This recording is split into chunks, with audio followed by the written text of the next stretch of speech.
Science is more than a body of knowledge.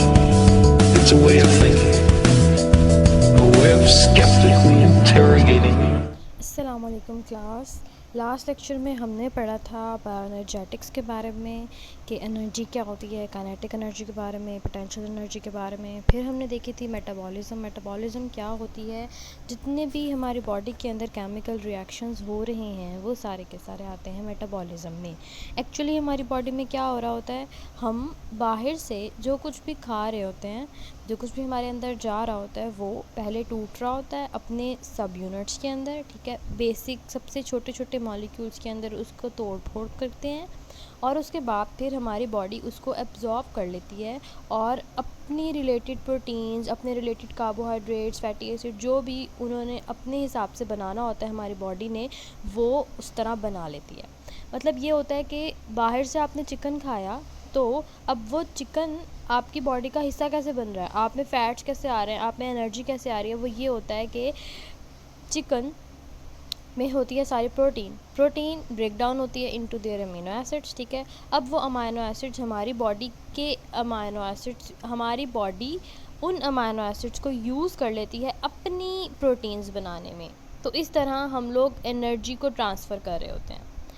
हमने last lecture में पढ़ा था कार्बोहाइड्रेट्स मेटाबॉलिज्म के बारे में। हम देख रहे थे कि जितने भी कार्बोहाइड्रेट्स होते हैं, ग्लूकोज, फ्रुक्टोज जो है, ये सारे के सारे कैसे हमारी बॉडी का हिस्सा बन रहे होते हैं, ये कैसे डाइजेस्ट हो रहे होते हैं, इनमें से कैसे एनर्जी प्रोड्यूस हो रही होती है। हमें ये तो पता है ना कि जो ग्लूकोज है, सबसे छोटा जो मॉलिक्यूल है हमारे पास वो है ग्लूकोज। जैसे ही आपकी एनर्जी डाउन होती है, हम कहते हैं फ़ौरन से शुगर ले लो, ग्लूकोज जल्दी से पी लो, तो फ़ौरन से एनर्जी बहाल हो जाती है, फ़ौरन से एटीपी आ जाती है। वो एटीपी कैसे इतनी जल्दी से आ जाती है, कौन से ऐसे केमिकल रिएक्शंस हो रहे हैं बॉडी के अंदर जिसकी वजह से ये सारा कुछ हो रहा है। तो हमने देखा था कार्बोहाइड्रेट मेटाबॉलिज्म में सबसे पहले हमने देखा था ग्लाइकोलिसिस का पहला साइकिल था। मतलब कि जैसे ही हम कोई बड़ा मॉलिक्यूल कार्बोहाइड्रेट का खाते हैं या फिर हम ग्लूकोज ही पी लेते हैं, ठीक है, तो वो टूट फूट के एट द एंड बनता ग्लूकोज ही है। सारे के सारे बड़े मॉलिक्यूल्स ने टूटना होता है छोटे मॉलिक्यूल्स के अंदर, तो ग्लूकोज में कन्वर्ट हो जाता है हमारे स्टमक के अंदर सारा कुछ। अब वो ग्लूकोज आगे एनर्जी में कैसे कन्वर्ट होता है, वो ऐसे होता है with the help of glycolysis के नतीजे में वो ग्लूकोज 6 कार्बन का मॉलिक्यूल है ना, वो 6 कार्बन का मॉलिक्यूल टूट के पायरावेट में कन्वर्ट हो जाता है जो कि 3 कार्बन मॉलिक्यूल होता है। आहिस्ता आहिस्ता हम उस ग्लूकोज को तोड़ते हैं और उसकी एनर्जी स्टोर करते जाते हैं। कुछ एनर्जी इंस्टेंटली एटीपी की फॉर्म में प्रोड्यूस हो जाती है ग्लाइकोलिसिस के प्रोसेस में, और कुछ energy in the form of NADH2 molecules जो कि हमारे पास क्या है, एनर्जी की कैरियर्स, उनकी फॉर्म में स्टोर हो जाती है, जो कि फिर eight the and electron transport chain में ATP बना देती है। मतलब कि एट द एंड हमारे पास बननी ATP ही है, कुछ उसी टाइम बन जाती है और कुछ जो है वो थोड़ी सी देर के बाद किसी और प्रोसेस के ज़रिए बनती है। हमने पढ़ा था ग्लाइकोलिसिस और उसके बाद हमने देखा था कि वो जो पायरावेट का मॉलिक्यूल है वो फर्दर कैसे टूट रहा होता है। वो टूटता है with the help of Krebs cycle. और हमने देखा था कि क्रैब साइकिल जो है वो हमारे पास एक इंटरमीडिएट एक सेंटर है हमारे पास मेटाबॉलिज्म का। जितने भी और मेटाबॉलिज्म की एक्टिविटीज़ हम देखेंगे, अभी तो हम सिर्फ कार्बोहाइड्रेट मेटाबॉलिज्म पढ़े हैं ना, आगे हमने लिपिड मेटाबॉलिज्म पढ़नी है कि अगर हम कोई लिपिड खा लेते हैं तो वो कैसे टूट रहा होता है, उससे कैसे एनर्जी बन रही होती है। हम जो है कोई फैट खा लेते हैं तो वो कैसे कन्वर्ट हो रहे होते हैं, प्रोटीन्स खाते हैं तो वो कैसे कन्वर्ट हो रही होती हैं। तो वो सारा कुछ घूम फिर के क्रैब साइकिल के अंदर ही पहुंचता है, ठीक है। तो जो क्रैब साइकिल है वो हमारे पास मेटाबॉलिज्म का सेंटर है। तो क्रैब साइकिल के नतीजे में क्या हुआ था कि कुछ एक फॉर्म ऑफ हमारे पास GTP बनी थी जो कि ऑल्टरनेट है ATP का, मतलब इंस्टेंटली ATP का मॉलिक्यूल वहाँ एक बन रहा था। इसके अलावा FADH के मॉलिक्यूल बने और NADH के मॉलिक्यूल्स बने, जिससे ये पता लगा कि वो जो FAD और NAD के मॉलिक्यूल्स हैं वो भी एनर्जी के कैरियर्स हैं। जैसे ग्लाइकोलिसिस में एनर्जी के कैरियर्स थे, ऐसे इसमें भी हैं। ये आगे कहाँ जाएंगे, इलेक्ट्रॉन ट्रांसपोर्ट चेन में, और वहाँ पे जाके जो है फ़ौरन से ATP बना देंगे। अब ये केमिकल रिएक्शंस जो होते हैं ना, ऐसे नहीं हो रहा होता कि पहले एक हो रहा है, फिर दूसरा हो रहा है, फिर तीसरा हो रहा है। हमारी बॉडी में इतना जल्दी जल्दी सब कुछ हो रहा है कि सब कुछ इकट्ठे ही हो रहा होता है। ग्लाइकोलाइसिस हो रही है जल्दी से, साथ ही क्रैब साइकिल चल रहा है, साथ ही इलेक्ट्रॉन ट्रांसपोर्ट चेन चल रही है, साथ ही हमारे पास HMP शंट चल रही है। सारा कुछ मिक्सअप है, बहुत सारा कुछ इकट्ठा हो रहा होता है। और हर जगह पे रेगुलेटरी पॉइंट्स होते हैं कि कोई चीज़ गलत हो रही है तो उसको स्टॉप किया जा सके, कोई चीज़ ज़्यादा हो रही हो तो कम हो जाए, कोई चीज़ कम हो रही हो तो ज़्यादा हो जाए, अकॉर्डिंग टू हमारी बॉडी की नीड। ये सारा कुछ चल रहा होता है, तो पूरा का पूरा बैलेंस है। ठीक है, आज हमने जो पढ़ना है वो है हमारे पास HMP शंट। ये जैसे ग्लाइकोलाइसिस थी ना, ग्लाइकोलाइसिस में क्या हो रहा है, ग्लूकोज की ब्रेकडाउन। ठीक है, तो ये एक ऑल्टरनेटिव पैथवे है जो HMP शंट है ना, पेंटोज फॉस्फेट पैथवे इसका दूसरा नाम है।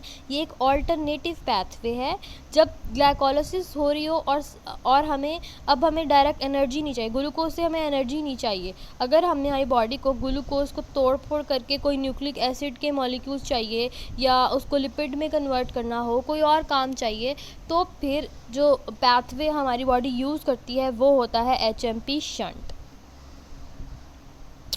अब क्या लिखा हुआ है, पेंटोज फॉस्फेट पैथवे, इसको बोलते हैं पेंटोज शुगर पैथवे भी बोलते हैं, और इसको कहते हैं हेक्सोज मोनोफॉस्फेट पैथवे, या फिर HMP शंट, या फिर फॉस्फोग्लूकोनेट पैथवे। तो ये सारे के सारे इसी एक पैथवे के नाम हैं।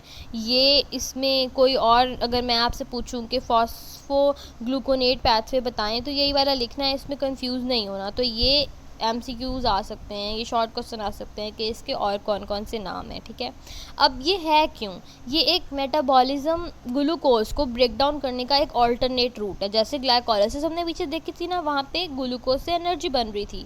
ठीक है, अब हमने ग्लूकोज से अगर कुछ और चीज़ें बनानी हो, कोई और तरफ उसको लेके जाना हो, तो फिर चलता है ये वाला रूट।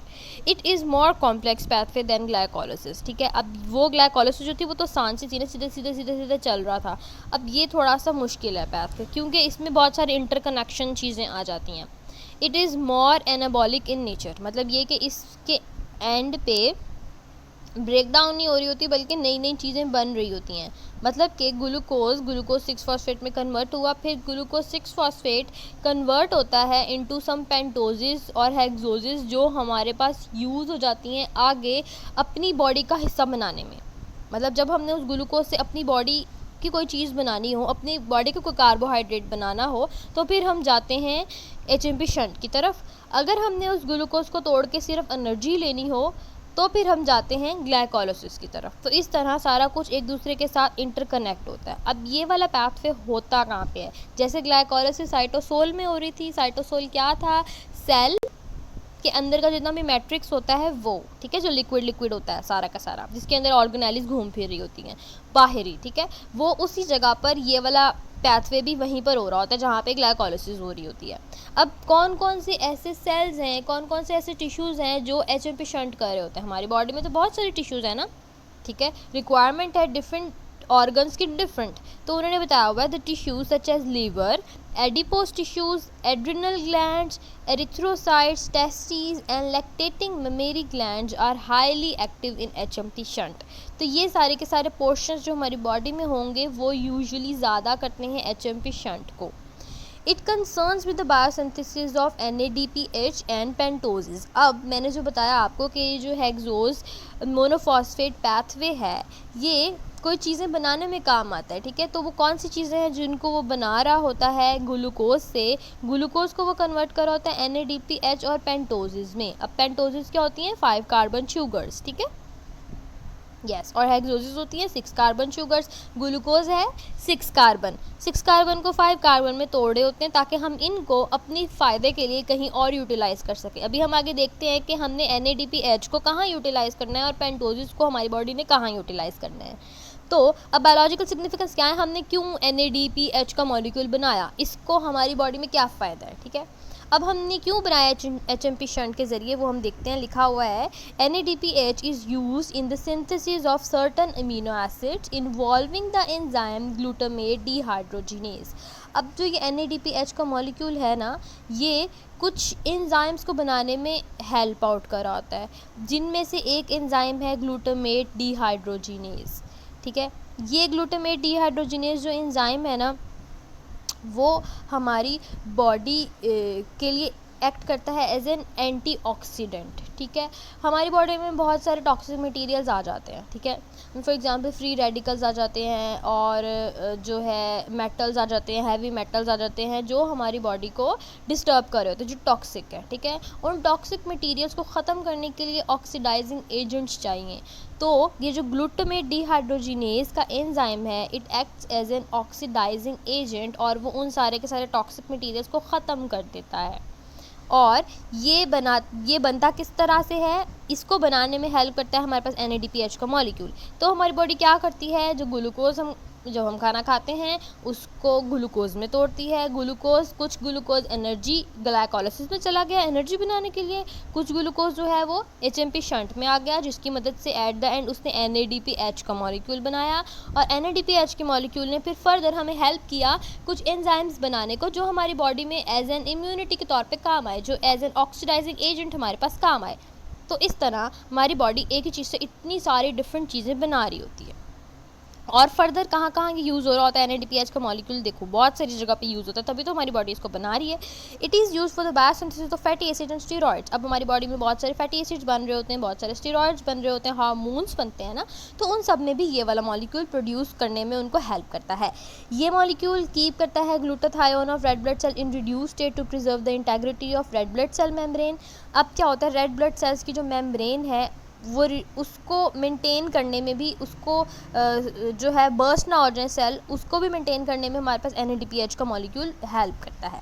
इसके अलावा NADPH का मॉलिक्यूल कहाँ हेल्प करता है, हमारे पास जो हीमोग्लोबिन है, हमारे रेड ब्लड सेल्स के अंदर हीमोग्लोबिन है, जो कि क्या करती है, ऑक्सीजन को ट्रांसफ़र करी होती है हर एक सेल में, तो उसको भी रिड्यूस फॉर्म में, उसको भी ऑक्सीजन कैरिंग कैपेसिटी उसकी इन्हेंस करने के लिए NADPH का मॉलिक्यूल वहाँ हेल्प करा होता है। इसके अलावा ये हेल्प करा होता है फेगोसाइटोसिस में। फेगोसाइटोसिस क्या होती है, हमारी बॉडी के अंदर पूरा का पूरा इम्यूनिटी का सिस्टम है, ठीक है, उसमें डिफरेंट लाइंस हैं। फॉर एग्जांपल जैसे हमारे पास फौजी खड़े हुए होते हैं हर जो है बॉर्डर्स पे, ठीक है, इसी तरह बहुत सारे हमारे पास हमारे इम्यूनिटी में भी बहुत सारे डिफरेंट चीज़ें हैं, डिफरेंट तरह की फ़ौजें हैं जो कोई भी बाहर से चीज़ आती है तो उसको ख़त्म करने में हेल्प आउट करती हैं। तो इसी तरह जो है कुछ मॉलिक्यूल होते हैं मैक्रोफेजेस, ठीक है, बड़े बड़े मॉलिक्यूल होते हैं जिनका काम होता है कि छोटे छोटे अगर कोई फॉरेन बैक्टीरिया, कोई फंगस का छोटा सा पार्टिकल या कोई वायरस आ जाए तो उसको फर्स्ट लाइन हमारी डिफेंस की होती है कि वो जाके फिगोसाइटोसिस करके उनको खा लें। फिगोसाइटोसिस क्या होती है, किसी भी लार्ज सॉलिड पार्टिकल को इनगल्फ करना, और ये कौन सेल करते हैं, मैक्रोफेजेस, तो आप लोगों को पता होगा। तो इस सारे प्रोसेस में भी हमारे पास NADPH का मॉलिक्यूल ज़रूरी है। तो अगर ये ना हो, अगर HMP शंट ना चले, तो आप देखो कितने सारे प्रोसेसेस हमारे पास रुक जाएंगे। It is required for the detoxification of drugs. अब देखो बहुत सारे डेडली ड्रग्स प्रोड्यूस हो जाते हैं हमारी बॉडी के अंदर, तो उनको भी डिटॉक्सिफाई करने के लिए हमारे लीवर में इसकी ज़रूरत है। लीवर जो है वो एक ऐसा ऑर्गन है ना जो डिटॉक्सिफाई करता है, आप लोगों ने तो पढ़ा है ज़्यादा मुझसे बेहतर। तो वहाँ पर भी जो है NADPH का मॉलिक्यूल हमें चाहिए। अब दूसरी चीज़ क्या बन रही थी HMP शंट में, देखो यहाँ पे जो दूसरी चीज़ बन रही थी वो थी पेंटोजेस शुगर्स, 5 कार्बन शुगर्स। अब ये 5 कार्बन शुगर्स हमें कहाँ कहाँ चाहिए, ये क्यों बन रही हैं, तो the pentoses and its derivatives are used for the synthesis of nucleic acids and many nucleotides, ठीक है। अब पेंटोजेस कहाँ हेल्प करती हैं, आपको याद है राइबोज शुगर पेंटोज थी, ठीक है। तो हमारे पास RNA और DNA के मॉलिक्यूल में वो जो राइबोज डीऑक्सीकार जो हम कहते हैं इसको DNA, तो वो जो राइबोज शुगर है वो पेंटोज है। अगर हमारे पास ये शुगर नहीं बनी हुई होगी तो फिर हम DNA और RNA के मॉलिक्यूल्स कैसे प्रोड्यूस करेंगे। इसके अलावा बहुत सारे और न्यूक्लियोटाइड्स के अंदर भी पेंटोजेस रिक्वायर्ड होती हैं। When an organism is growing on pentose sugar, this pathway is used to produce carbohydrates for cell wall synthesis. अब कह रहा है कि जब कोई ऑर्गेनिज्म ग्रो कर रहा होता है, प्रोड्यूस हो रहा होता है ऑन पेंटोज शुगर्स के, वो सिर्फ पेंटोज शुगर्स को यूज़ कर रहा होता है, तो फिर ये पैथवे हेल्प कर रहा होता है to produce carbohydrates for cell wall synthesis. अब हमें पता है ना, जितने भी हमारे जो सेल है, बॉडी का सेल है, उसके ऊपर होती है सेल मेम्ब्रेन, ठीक है। अब आपने सेल मेम्ब्रेन का स्ट्रक्चर अगर आपको याद हो तो वो कैसे था, हमारे पास फ्लूइड मोज़ेक मॉडल था, ठीक है, कि फ्लूइड सी चीज़ें थी, फ्लेक्सिबिलिटी थी हमारी मेम्ब्रेन के ऊपर। हमने देखा था कि उसके ऊपर बहुत सारे कार्बोहाइड्रेट के मॉलिक्यूल आउटर साइड के ऊपर लगे हुए थे। तो वो जो कार्बोहाइड्रेट्स के मॉलिक्यूल्स थे वो पेंटोज 5 कार्बन शुगर्स थी, वो 6 कार्बन शुगर्स थी। तो सेल वॉल की सिंथेसिस में हमारे पास सेल मेम्ब्रेन की सिंथेसिस में भी और सेल वॉल की सिंथेसिस में भी, प्लांट्स के केस में उन्होंने बताया कि ये कार्बोहाइड्रेट्स हेल्प करते हैं बिल्डअप करने में मेम्ब्रेन को। अब आगे उन्होंने ये बताया, अब तो हमने ये तो देख लिया ना कि HMP शंट जो है वो क्या क्या चीज़ बनाती है। वो एट द एंड बनाती है NADPH के मॉलिक्यूल, और हमारे पास pentose 5 carbon sugars, different 5 carbon sugars बनती हैं इसके एंड पे। और ये हमें कहाँ कहाँ यूज़ हो रही है वो भी हमने देख लिया। आगे अब हमने देखना है कि ये रिएक्शन अब कैरी आउट कैसे हो रहा होता है। इस रिएक्शन में कौन कौन से एंजाइम यूज़ हो रहे होते हैं, क्या चीज़ पहले किस चीज़ में कन्वर्ट हो रही होती है। जैसे हमने ग्लाइकोलाइसिस में देखा था, एंजाइम देखे थे और देखा था किस स्टेप में कितनी एनर्जी प्रोड्यूस हो रही है। तो यहाँ पर भी वही सारा कुछ हमने देखना है।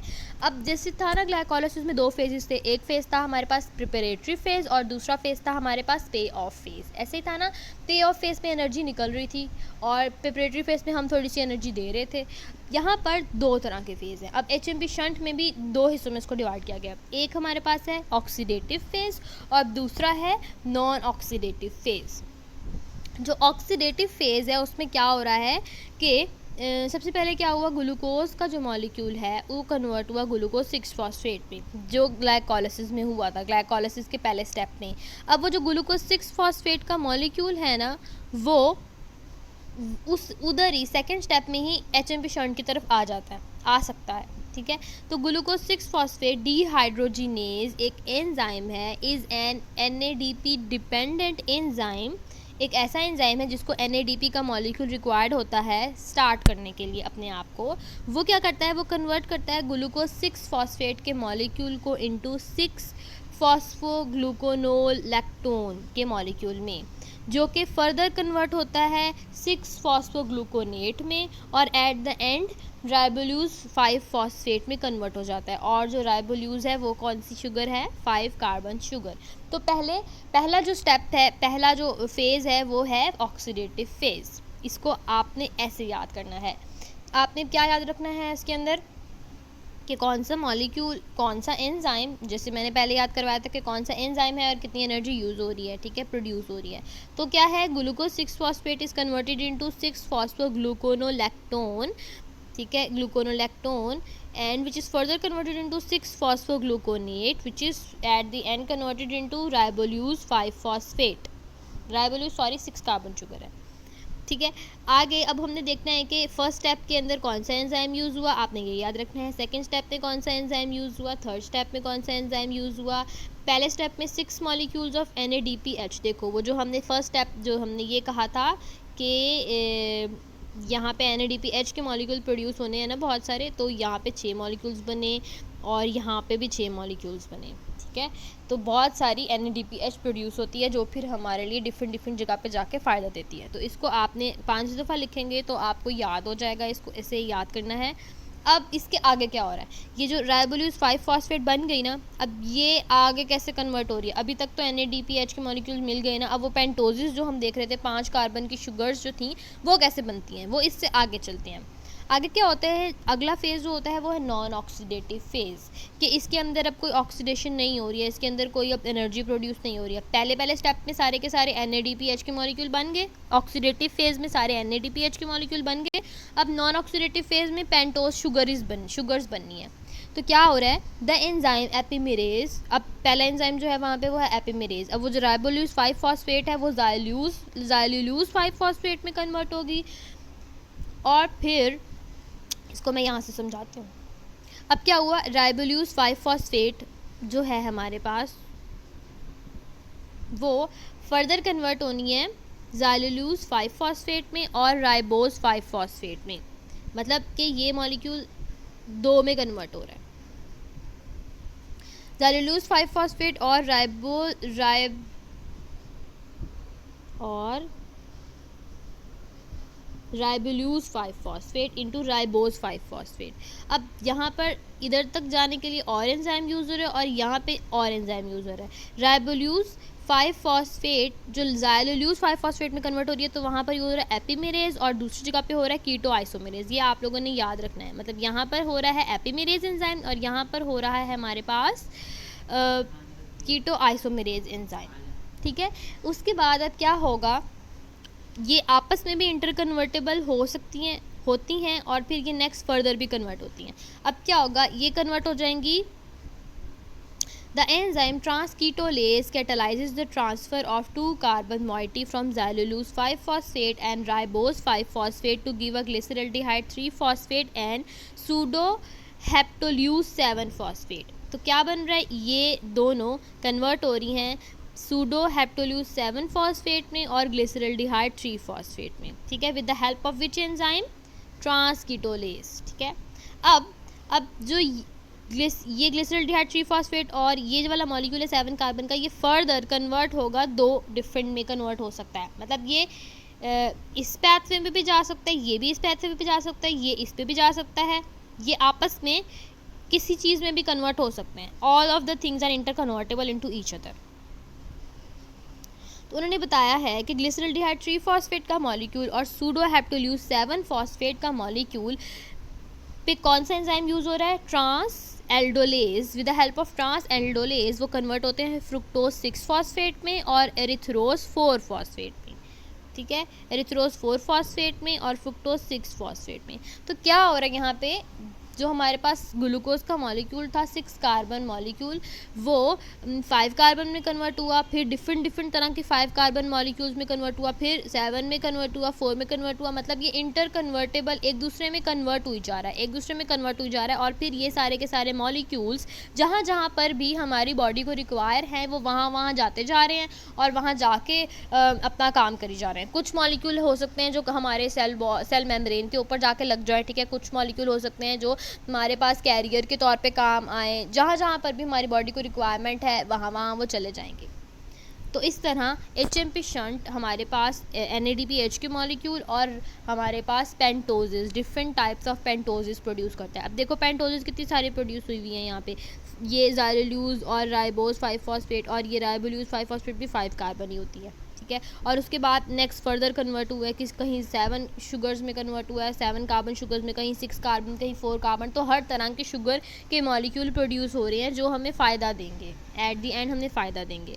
अब इससे आगे जो उन्होंने ये वाला बताया हुआ है ना, इतनी सी चीज़, इसको छोड़ दो। ठीक है, इसको छोड़ दो, इसको बस यहाँ पर उन्होंने ये समझाया हुआ है कि ये जो एरिथ्रोज 4 फॉस्फेट है ना, ये फर्दर दोबारा से जो है एक दूसरे में कन्वर्ट होके दोबारा से ग्लाइकोलाइसिस के साइकिल में भी पहुँच जाता है। तो ये मैंने कहा ना सब कुछ इंटर कन्वर्टेबल है, तो ये सब कुछ इंटर कन्वर्टेबल है। वो नेक्स्ट कोई ऐसा साइकिल चलता हुआ है और वो वापस से ग्लाइकोलाइसिस में भी चला जाता है, वो यहाँ पर इस स्टेप में भी चला जाता है। तो हर चीज़ इंटर कन्वर्टेबल है, जहाँ पर भी हमारी बॉडी को नीड हो वो वहाँ से उल्टी चल पड़ती है और जहाँ पर भी आगे जाना हो वहाँ पे आगे चली जाती है। तो ये वाली चीज़ जो है, जो ये वाली चीज़ है, इसको रहने दो और बस ये एरिथ्रोज 4 फॉस्फेट तक याद कर लो। अब इसको इकट्ठे लिखोगे तो ये पहले लिखोगे, ये पहला स्टेप है, और फिर ये लिखोगे और ये 2 स्लाइड बस याद कर लो कि कौन सा एंजाइम है और कैसे जो है कन्वर्जन कैसे हो रही है। ये याद करने की ज़रूरत नहीं है, बस ये याद रख लो कि ये वाला एंजाइम है और कहाँ पे एनर्जी कितनी प्रोड्यूस हो रही है और अपने वर्ड्स में लिख सकते हो, तो इट्स इनफ।